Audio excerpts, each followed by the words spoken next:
Picture this, you're juggling multiple prescriptions, patient consultations, and endless hours of administrative tasks, all while maintaining a happy work-life balance. It's chaotic, it's stressful, and it's downright exhausting. Or maybe you're a student who's overwhelmed by all your assignments, exams, OSCEs, whilst attending hours and hours of lectures and labs and maintaining an active social life. What if I told you there's a way to streamline your week and reclaim a sense of control over your time? I think I can kickstart that journey. I've created a free PDF guide, 5 steps to streamline your week and add 5 hours to your schedule. In this guide, you'll learn how to optimize your workflow, prioritize your tasks, and carve out precious time for self-care and personal pursuits. Click the link below to grab the guide now. I promise you your future self will thank you for it. Hey, my name is Maya Patel and I'm obsessed with all things career development. Whether that's navigating through your professional journey, gaining more clarity, identifying your passions, or gaining the confidence to chase your dreams, I'm here to support you to craft a roadmap to success. I am a pharmacist turned entrepreneur who's transformed my passions into purpose. I've grown a podcast that has reached thousands of people across the globe. I'm building an online business, and I've left my 9-to-5 to chase my dreams and build a career that I love. I've walked this path of transformation myself, and now I'm here to share insights, strategies, and stories to help you carve out a career that you love. Career opportunities, personal development, challenges, growth, and building life skills are all things we discuss on this podcast. Whether you're sipping a cup of coffee, taking a walk, or driving in the car, be prepared to be inspired and motivated to step outside of your comfort zone. This is the Pharmacist Diaries podcast. Well, welcome to Pharmacist Diaries, first of all, Maya. I am super excited for today's episode. You're my last recording of the day in my batch recording session, which a lot of people know about because I've been sharing a lot of that journey on social media in terms of why I'm doing more of the batch recording, why I'm trying to improve my productivity and my efficiency with regards to podcast production. Saving the best till last, have I? Thank you. I'm excited to be here. This is my first podcast. I don't even know what to expect, so I think we're just gonna have a good time today. Agreed. That's the whole point. So I'll give a little bit of context to how we met, which is a really nice part of our story as friends, because you went on an internship at Imogene & Co. with Alison Brennan, who I interviewed in 2023, and she had an inkling that we would connect and we would definitely develop a friendship. And when she sent me the email, I'm always up for a new connection. So I said, yeah, let's do it. Let's have an opportunity for us to meet on a virtual call and take it from there. And to be fair, I think our friendship kind of kicked off pretty much immediately. Mm-hmm. And a lot of things resonated for us both. And I have been learning more about your journey and what you've been getting up to in pharmacy. And I think this is a wonderful opportunity to showcase your story and your journey and share a really inspiring kind of student story, to be honest. And I know that you'll be blushing and being like, it's not, I'm just a normal pharmacy student. Well, I think you've been going above and beyond for far longer than you've ever expected. And I think that it's really important that when I find people like you, when it comes to showcasing the profession and what pharmacy has to offer and the people within it, then I should take the opportunity and run with it. So here we are. Thank you. Yeah, I will never forget. We were sitting on a bench, Allison and I, and she goes, you remind me of someone I know. She's a British pharmacist. Her last name is Patel. She has a passion for travel, and I think you'll like her. And I said, oh, okay. I don't know. We'll see. But, just from the moment that we connected, I could see so many parallels, and it's just really exciting to have met you. And in the 3 or so months that we've gotten to know each other, I can't wait to see you in person, potentially this year in London. It's really fascinating when you find other people that you can connect with in this profession, and I think digital platforms allow us to do that. So excited to be here, and excited to share my story about American pharmacy. Amazing. So I normally kickstart my episodes with why you decided to choose pharmacy as a profession. Tell us a little bit about your journey from that perspective.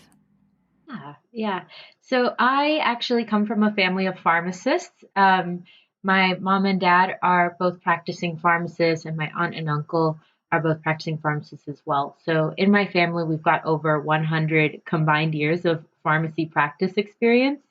And I remember growing up, people would always tell me, "Oh, you're going to grow up to be like them." So in my teenage years, I said, that is not what I'm going to do. I am not going to become a pharmacist. I'm going to do something completely different. I don't want to do pharmacy, not because I didn't like it, but because I had that inkling to try something different.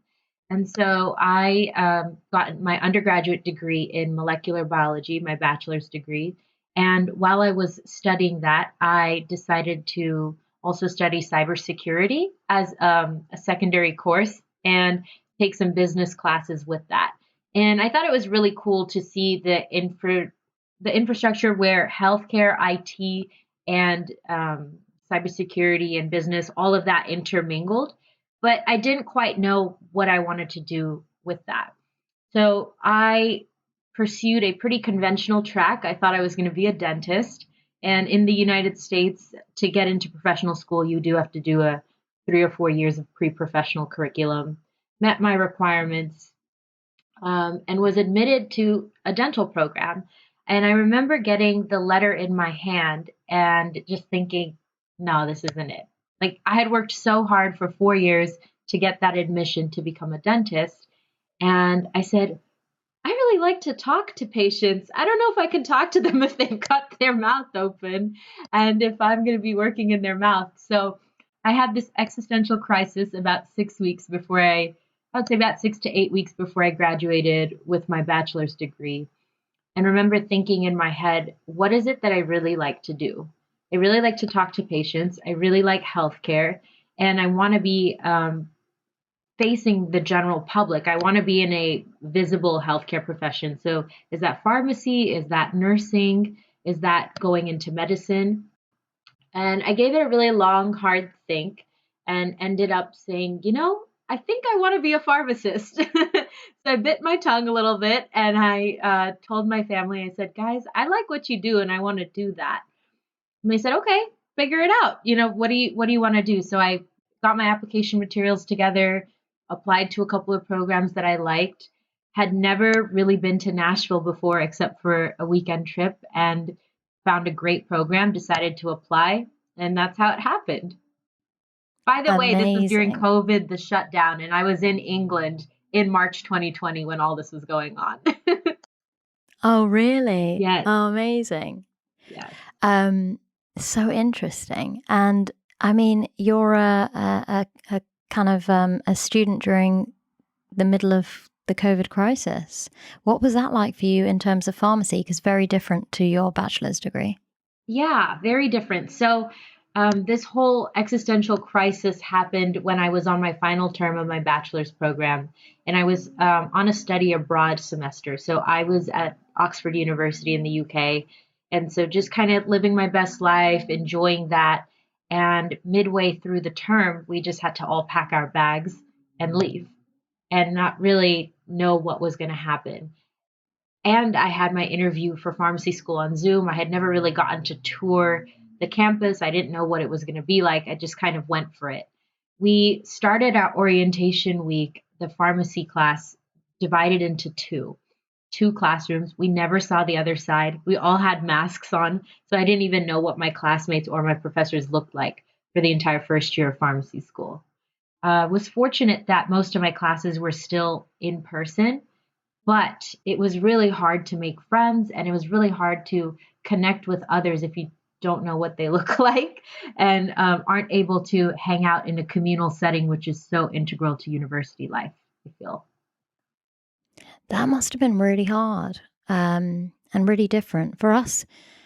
pharmacy basically all went online. We just made the decision as a university to stop all face-to-face teaching. And a lot of our first year and second year students spent majority of their initial learning experience online, and then no kind of intern roles or placements in live, pharmacy settings or hospitals or community pharmacies for the first couple of years. So when you look at their skill set and their experience, is very different to what people are normally used to and what pharmacy has to offer. If you're not going into a classroom in small groups where you learn about communication skills and you're practicing those skills with actors that we have come in who role play certain situations that come up within a pharmacy setting and help you to develop those communication skills, and you have to try and do that through a Zoom or Teams call, it's a really different experience and it doesn't feel so real. So their learning experience has been completely different. And I think they've had to do a lot more work now that we're face to face. When they are faced with patients and they are going into clinical situations, they probably do find it a little bit harder. Those who are really confident with communication and public speaking, it's different. But if you struggle with that and it's something that you need to learn as part of the course, and it's a challenge for you, then going into a live environment can be quite overwhelming. Yeah, I fully agree with you on that. I think when we first had the mandate that we could masks were optional and that we could take off our masks, I remember all of us in the classroom just kind of looking at each other and being like, do I know this? Is that the same person from Zoom or from Teams? Because you just don't have that familiarity. You have no idea. You have no idea. And even the professors looked so different. We used to have this plexiglass around the podium. So in addition to the professor being masked, it almost looked like bulletproof glass around the podium. And so there was this physical barrier as well that we had to, take down. And it was an interesting experience. I think we managed to integrate pretty well, but it did take a term for us to kind of thaw out and to readjust to the new normal. And the regulations between the US and the UK were quite different. Yes. During especially in Tennessee. coronavirus. Yes. Yeah. Yeah. So the fact that you were allowed to go in face to face is quite surprising to me, because we literally had an entire year and a half, I think it was, all from home. We had the white coat ceremony, which is pretty prevalent in most professional degree programs in the US, where it's usually in your first year you take the oath of a pharmacist, and that's a big ceremony where your family gets to come in, where your friends, and everyone celebrates you taking the oath in your white coat. And our white coat ceremony was in person, but we were the only ones allowed to attend. So our parents, our loved ones were watching on a live stream, but we sat in this giant auditorium spaced out by several seats and just kind of in our own little bubble doing the white coat ceremony, because that was the best that the university could offer us at the time. And so I think now looking back on that, we did a good job of handling that, but it was hard. You can't celebrate your achievements in the way that you're used to, and you can't mark the beginning of this transition in the way that you thought you would. Yeah, 100%. I've been through the experience with my students, so I kind of understand the perspective from the UK, but it's quite different to what you've been experiencing. And university life is all about connecting with other people and making those friendships and really building those relationships with people that will be lifelong friends usually. So for the UK students, they come straight from high school. They haven't had that bachelor's degree. They go straight into pharmacy, and you literally haven't seen anyone for an entire year. And for our students, they went into second year and still had pretty much no friends, no one to study with, no one to rock up to the library with or go out with in the evenings. It was just a very strange experience for them. But thankfully, we've come out of that. And thankfully, we're now in a place where we can offer the face-to-face teaching sessions. And in fact, we shy away from doing anything online now unless we absolutely have to, because we want our students to interact with us, with our actors, have those workshops, be in the labs, and get to know one another as well. So fingers crossed that, we don't have to go through that experience again. Yeah, absolutely. So when you were a student and when you were studying pharmacy, obviously you would have started thinking about what your career journey was going to look like. And I guess my question is, from what you were learning and what you were exposed to on a day-to-day basis, what were you passionate about, and how did that help you to figure out what your career journey would look like? Yeah, I think that's a great question. You know, the career pathway the twists and turns are just inevitable, right? It's more about how we're going to weather that and how we're going to use the new knowledge that we're accumulating from the classroom and putting it into practice. And I just spent my first year while learning the pharmacy foundations, like pharmaceutics and calculations and all of those hard sciences. I spent that first year just talking to a lot of different types of pharmacy professionals, starting with my professors, asking them a very simple question, what advice would you have for me if you were back in my shoes? That is my favorite question to ask because I learned so many little tidbits of information through that one question alone. And I started to gather, I like to call it intel, but I started to gather lots of intel on what's out there. The traditional notion of a pharmacist is someone in a community setting who is dispensing, but there's so much more that we can do in the hospital setting. There's so much more that we can do in the pharmaceutical industry. So I just tried to reach out to as many people as I could, set up a 20-minute phone call or a quick coffee, and just ask them about what they did. And that gave me a lot more insight into any than compared to any website or compared to any YouTube video that I would find or textbook passage, was just talking to people who are actually doing it and asking them what their normal work schedule looked like. One of the most intriguing experiences I had was talking to she's now one of my close friends as well, but she was second in charge of the poison control center here in Tennessee, and she was a pharmacist. I didn't know pharmacists could work in poison control, so I asked her about her journey and I asked her what she did, and she talked to me about what that entailed. But I would have never known that if I didn't reach out and just kind of send that cold email and ask to meet. Fast forward a couple months later, that interaction actually landed me a job as an intern at the Poison Control Center. And I've now worked there for 3 years, um, done over 2,000 cases since working there, and I absolutely love it. But it all came from just that, quick email or that quick phone call. So when navigating your career, I know this is a bit off from the original question. As a pharmacist, I know firsthand how challenging it can be to maintain our health and well-being whilst caring for others.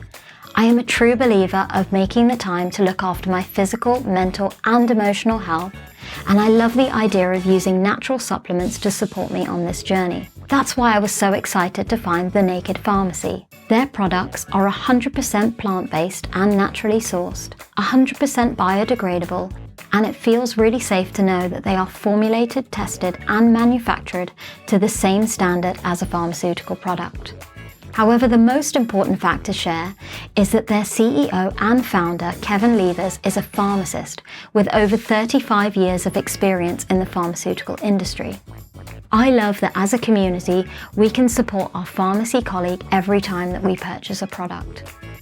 As a Pharmacist Diaries listener, you get an exclusive 20% discount off all Naked Pharmacy products using the code PD20. Just visit www.thenakedpharmacy.com and treat yourself to something new. It's all about talking to people and figuring out what you don't want. I think it's just as valuable to know what you don't want to do. I spoke to some professionals who were unhappy in their present role or who had a different set of skills that I was not comfortable with. For example, nuclear pharmacy, where you are making those kind of radioactive pharmaceuticals. That was not for me at all. That's not my interest, but that's somebody else's interest. And so that came from conversations or specializing in HIV, specializing in cardiology. There's so many things that pharmacists could do that I only thought was limited to physicians and to medicine. And I realized pharmacists can and are doing it. I love that. And that's a really easy Mm-hmm. and effective approach to understanding what it is that you want to do by helping yourself to look at other people and their journeys and giving yourself ideas. Yeah. Okay, well, this person has this set of interests, this set of skills, and this is the career pathway they've chosen, and this is the reason why they like doing what they're currently doing. I really like that you have been bold enough to contact like your professors and ask for a coffee, because that culture here, I personally, if someone reached out to me and said, can we go out for a coffee and I want to get to know you and ask you questions, I would say yes. But that's part and parcel of my personality, but it is not something that's kind of normal in the culture between a student and a professor here. I think because of professionalism, people feel like that would be slightly inappropriate. Mm-hmm. We do have office hours and things like that, so you could turn up to those sessions and ask those particular questions, and you can reach out obviously through email and ask for advice. But I think students find it a little bit intimidating. It is. Yeah. Yeah. It is scary. And you're like, are they going to say yes? Are they going to say no? Are they even going to respond is what our students probably think. And if a student reaches out to me, I will always respond simply because I know that that is the case for them. There is a little bit of anxiety they have to overcome, and it's disappointing to go outside your comfort zone and then someone doesn't kind of feed back, or they don't take that interest, or they don't try to understand what it is that you're aiming to achieve. And it's the same with me and you meeting, right? Alison made that recommendation that we should connect. And immediately I was like, yeah, of course. I'm happy to support, get to know someone new, and make that interaction happen. But I think there are a lot of people in pharmacy who may come across like they're too busy to do that. And that's quite tough for a student, or it can be quite demotivating.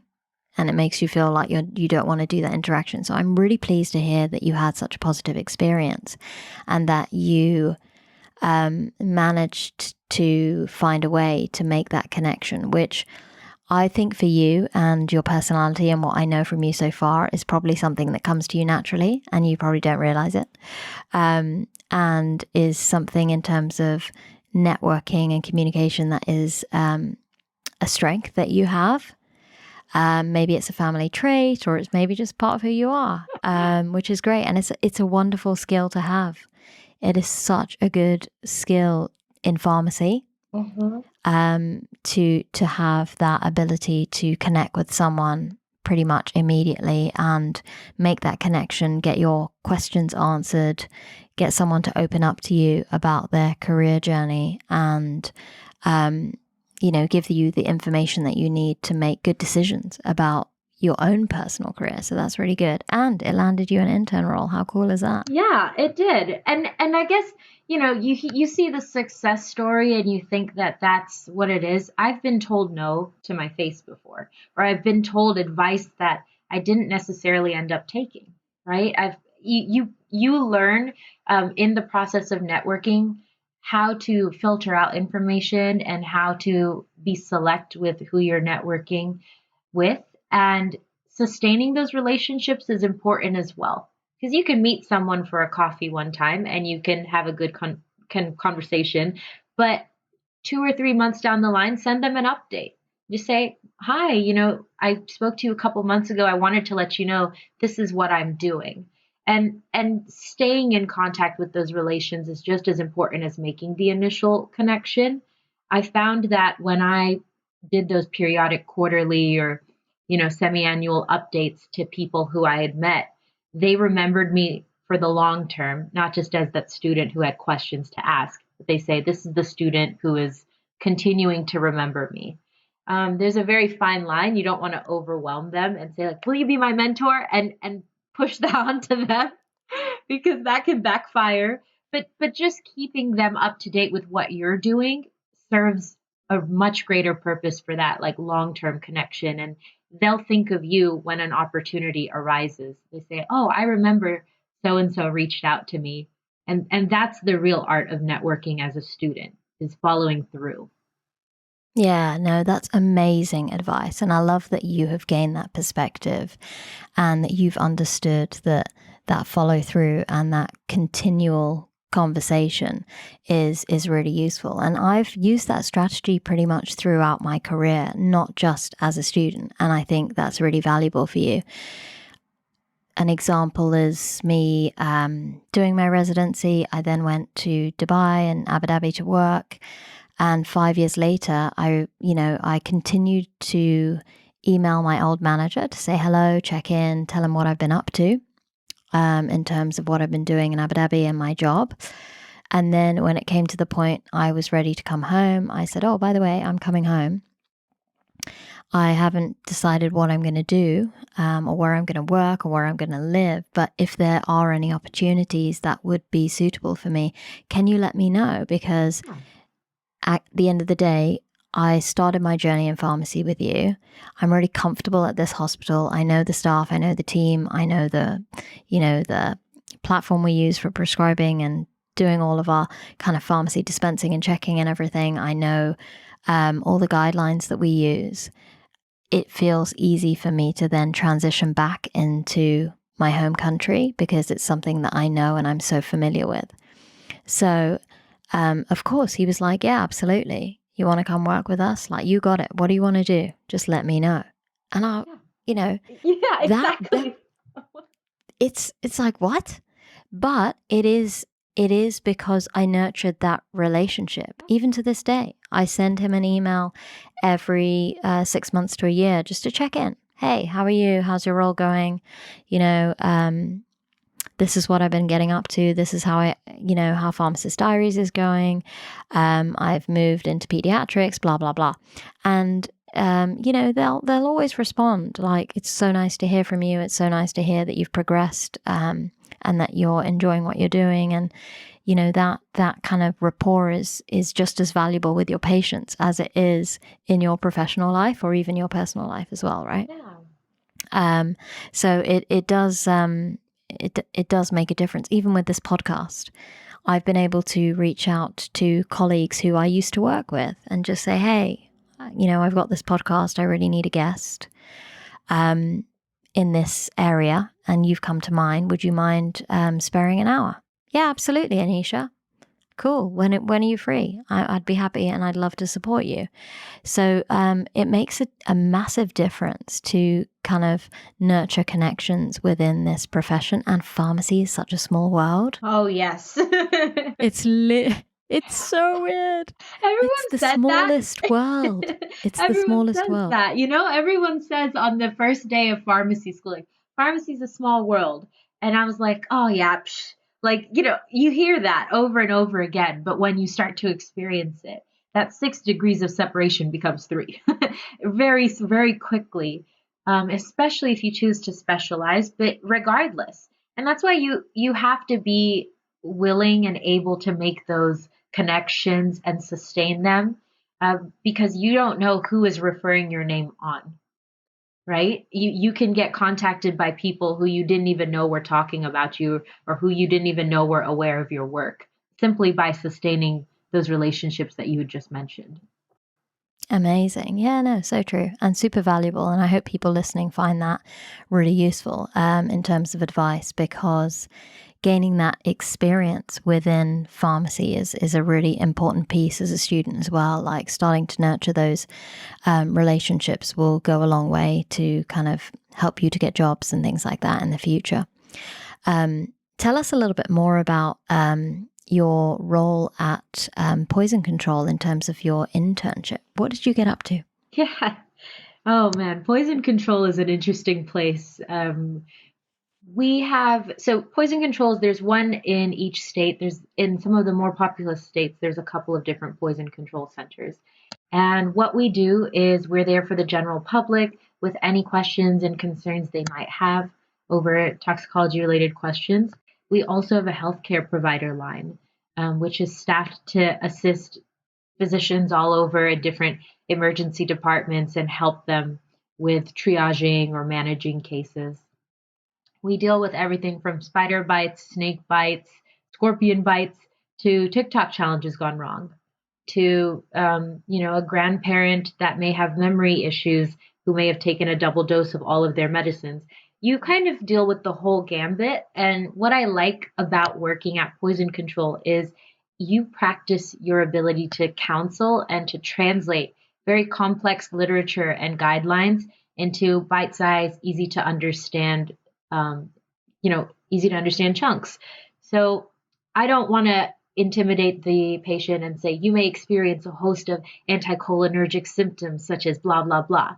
But being able to say, hey, make sure you're drinking plenty of water. This might cause you to have a dry mouth. This is not something you need to run to the hospital for, but just watch over the next 2 or 3 hours that they're not feeling dizzy, right? Things like that. And just that skill alone is really helpful. Also, poison control taught me a lot about the pediatric population, which we can talk about later on. But you are often dealing with maybe a parent or guardian who's very frightened. Their 2 year old was crawling on the floor and just put something in their mouth, and now they're afraid the child is going to be very, very sick. And so being able to coach them through that and get the information that you need without intimidating the person on the other line and without overwhelming them, but being factual and timely. That's what poison control taught me. There are lots of rotations offered there. There's even 2 year fellowships in clinical toxicology for pharmacy students who are interested. But you don't have to be a practicing toxicologist to get exposed to poison control. If you're in the community setting and somebody comes up to you and asks you for advice, you're still utilizing the same exact skills that poison control or any other type of triage role like that would have. It sounds like such a good opportunity because when you think about all the skills that you've just talked about, digesting very complex information and summarizing that, and then not only summarizing it, but communicating it in an appropriate way, whether it's a healthcare professional versus, like you said, a frightened parent or an elderly lady, understanding how you communicate that clearly, effectively, in a timely manner is so valuable. And those are skills that you wouldn't necessarily get from textbook learning or listening to a lecture or reading things online. It's that practical experience and, actually doing an intern role that helps you to develop those skills. And the fact that you've done 2,000 plus cases, you've got so much experience under your belt in terms of your student life, and even your clinical knowledge will have grown so significantly during that time and supported your journey within the pharmacy course as well. So I love the idea of the poison control internship. I would have enjoyed that as a student. I definitely would have loved that. And there's opportunities to get involved, even when in the United States, when like asking for funding for poison control, you can lobby your state legislators and talk about why these services are important, right? There's so many ways to help out, even if you're not directly on the front lines. I will say you get to practice concepts that you never thought you'd use from pharmacy school, such as I had a Steven Johnson syndrome case. I had a patient who said, my skin is blistering up, feels like it's falling off. I just started a new medicine and realized that that was Steven Johnson syndrome, or phenelzine, which is a monoamine oxidase inhibitor. And that was an interaction with a decongestant medication that had skyrocketed their blood pressure. So you are using concepts that you never think you would use in pharmacy school in that setting. But I, just like one of your earlier podcasts that I had watched, I worked all the holidays during pharmacy school. I worked weekends, I worked nights. It was a sacrifice and it was a grind. And it was sometimes hard, when friends would be going out to dinner or going to the movies and I have to go into work. But I think the trade-off was immense. It made me feel confident in clinical skills. And I think everybody in pharmacy school, if they can, should get a job in a pharmacy because you're learning and reinforcing those concepts right there on the job. Amen to that. I mean, Mm-hmm. I bang on about this way too much to my students because it is the most valuable thing that you could be doing throughout your student life. Having a career in pharmacy can at times feel like an uphill battle. The constant demands, the pressures, and finishing each day like your to-do list was just as large as it was in the morning. It may leave you questioning if there's more to your professional journey. It's a question that I confront regularly, but one that drives me to make positive changes towards a better working life.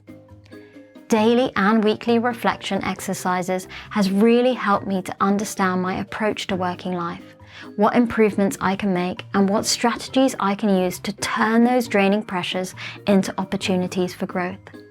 Let's take a moment to reflect on your professional journey and how you approach your goals. What's working well for you, and where do you see areas for improvement? I have seen success with time blocking, weekly meetings with my husband to synchronize schedules, and task batching. These 3 strategies alone have been game changers towards my productivity and efficiency.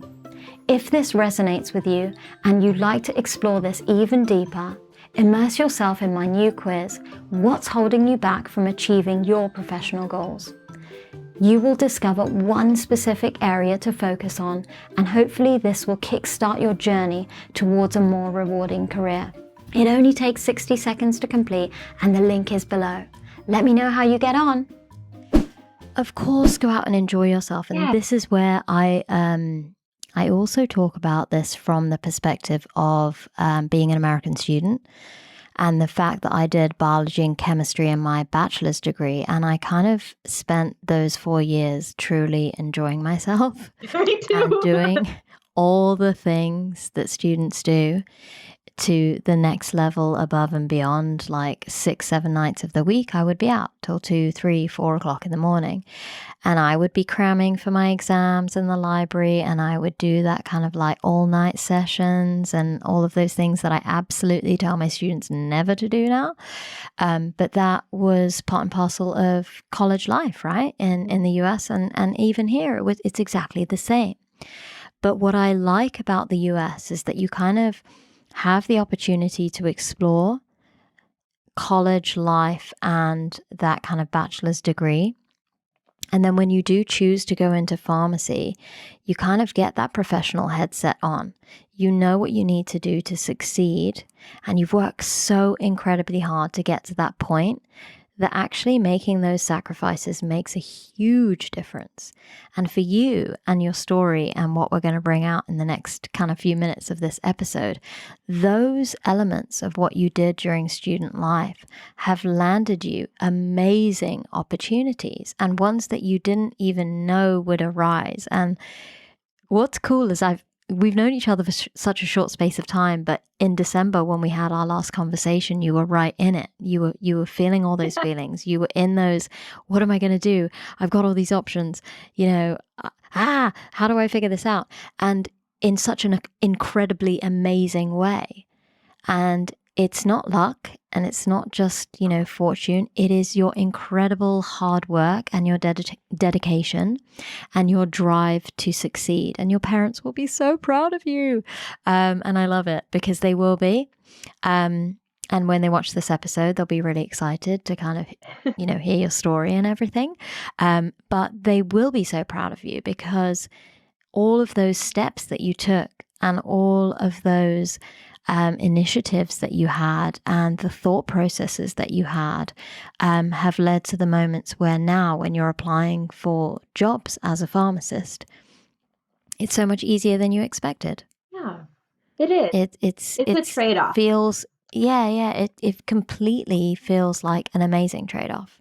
Yeah. And none of these interviews that you've done have been easy. They are all challenging. They are extremely competitive, and there's nothing to kind of stop me from saying that you have the skill to kind of get yourself to that place. But you have gone above and beyond in terms of landing yourself an absolutely awesome job, well above what you thought you would ever kind of experience and get. And I think all of the steps that you've taken have led to that point.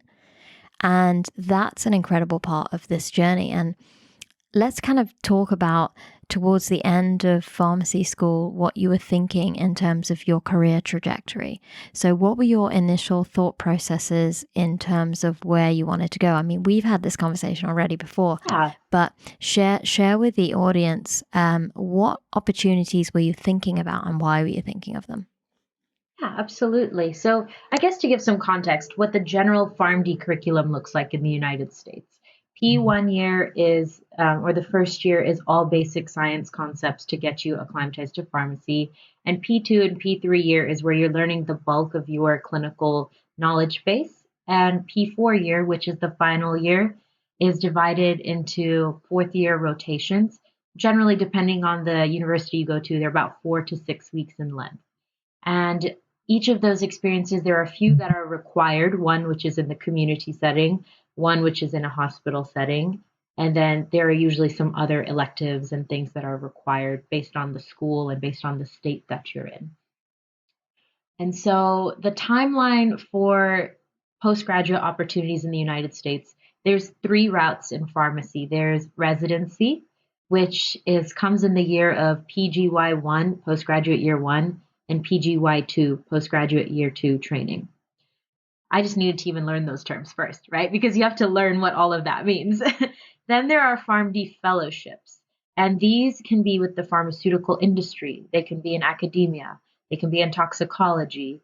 There's lots of different PharmD fellowships out there, but they run on a different application timeline. And unlike medicine in the United States, you don't have to have a residency completed in order to get a fellowship. So you can go straight into a fellowship. And then the third pathway is direct to job hirings. So currently in the United States, it is not required for PharmDs to have a residency completed or to have a fellowship completed. You can still enter the workforce directly. But that is few and far between if you are trying to get a clinical position in an urban market, with some exceptions. So in my P3 year, set aside one Saturday. It was just like a career Saturday. I took myself out to a coffee shop, got a big blank piece of paper, and strategized the months for selecting rotation and what rotations I wanted to have when, and then put in all the dates for when the applications were due for the postgraduate residencies and fellowships I wanted. So I tried to schedule lighter rotations during the bulk of those interviewing seasons. Doesn't always work out that way, but one can hope. And I just said, I'm going to go into this with an open mind. I don't know what I want to be, but I know what I don't want to be. So for me, neurology is not my interest. So I'm not going to be looking for neurology residency programs or cardiology residency programs. Not my jam. In terms of pharmaceutical industry, I'm more interested in the medical affairs side and the drug information side, not so much the pharmacokinetics offerings. So I started crossing off programs that I didn't want to be a part of rather than trying to figure out what I did want to do because I didn't have the answer for that. And once that was set, once I had all my dates in my calendar, I just went for it. I just put out as many applications as I could with the fellowships because that timeline was earlier. I ended up applying for 12 fellowships, was interviewed at 9 of them, and each of those interviews turned into phase 2 interviews and phase 3 interviews, and one was even a final round interview. And I thought, do I want to do this? I don't know. Let's just try it. At the same time as those final round fellowship interviews was the beginning of residency. And a lot of my peers and classmates were like, Maya, what are you doing? How do you not know what you want to be? And I said, I just don't know. I'm going to keep on, throwing it at the wall and see what sticks out to me.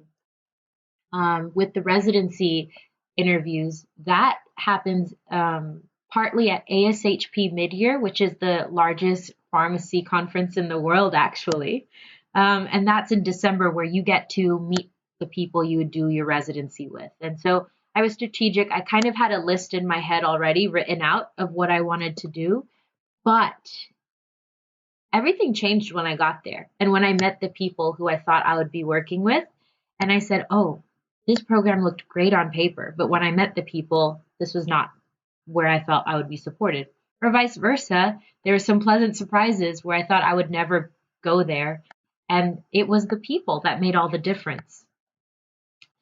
Many of the jobs nowadays out there say that you must have a residency or fellowship under your belt in order to get a job, but they're not required. So I just decided to apply for some jobs as well for the heck of it and see what happens. And two of them outright rejected me flat, straight to my face, saying that, we appreciate your enthusiasm, but we're looking for someone with more qualifications. And that's okay. You have to go into these residencies and fellowship interviews knowing that they're likely going to say no. That was the biggest piece of advice I could say, that most of these places are probably going to tell you no, but the one that says yes might just be the one for you. And so I interviewed at that mid-year conference for a job in pediatrics. And I remember speaking with the director of pharmacy who hired me on, and she said, I'm going to take a chance on you, Maya, and offered me the job there at mid-year. So I will be moving to Phoenix, Arizona to practice as a pediatric clinical pharmacist. I got a job. Woo! But This is so exciting. it was a lot. When you add up all the interviews, it was over 50 interviews that I sat in the fall term. I mean, that is insane. That is just literally, that's the missing piece I was going to say, is that when you were at this conference and you've got all these interviews that you could potentially do, it was literally, you said it was, 35 plus interviews in one day from 8 a.m. to kind of 5 p.m. It was back to back, 15 minutes. You're with a set of people who ask you the standard set of questions, and you're learning more about them, but they're also learning more about you. But what was exciting about the story of you applying for a job was that when they interviewed you, they did tell you directly to your face that you were ballsy. You applied for a job which, people with multiple years of experience would normally apply for. And though these would normally get rejected, we want to give you an opportunity to interview for the post and give you an opportunity to share your story, because you've clearly, done your homework, got a good kind of resume, filled in a great application, and we want to give you that chance. And you were like, cool, let's roll with that. And to be told that and then interview for it and then immediately get the job. I mean, seriously, this is so good. And it's in a state, it's a state that I don't know anyone there. I don't know. That's part of the rolling the dice. If you are able to, I really tell all students that ask me advice, roll the dice, gamble a little bit. Even if you don't think you're qualified for this position, let them tell you no. Don't sell yourself short. And that's what I did. I went in there and they said, what is something that you're afraid of if you were accepted for this job? I said, I'm afraid of not being taken seriously because I'm a new graduate. However, I am not afraid to ask for help, and I want to do the best I can at this role. And I think my enthusiasm and willingness to learn will get me there. And that's literally the line I use. Yeah. Maya. That is literally the line I use. My enthusiasm and willingness to learn is what is going to make this job work for me. I've used that line in interviews 2 or 3 times, and it has done the trick. It works. And I don't. It does. It must be the Patel way. Yeah. No. It's. This is the story I wanted to capture, and you've given us that story in such a beautiful, enthusiastic, encouraging way, and people listening to this episode should feel very motivated and inspired by this journey. And I want to showcase that your journey is a really exciting story, and it's only just beginning, by the way. You have so much more to look forward to. And I think in terms of this podcast episode, we've captured so many good nuggets of information and advice. Mm-hmm. And when you do get into that job and you have 3 to 6 months of having done it, we are going to record a second episode about that journey because I am so excited to see how you get on in that role. And though it's several months away, because you obviously still have to finish your rotations and everything, and qualify as a pharmacist still, it is a really exciting opportunity. And, I really wish you all the best for 2024 and all the things that have to come. I really appreciate all the time that you've given me today in terms of recording this episode and going out your comfort zone and coming on a podcast. And, I hope that you've enjoyed the reflective kind of process of thinking about the last few years and how it's led to where you are now. Thank you, Anisha. You just reminded me of this quote. It's by Seneca, a Greek philosopher, and it's, "Luck is what happens when preparation meets opportunity."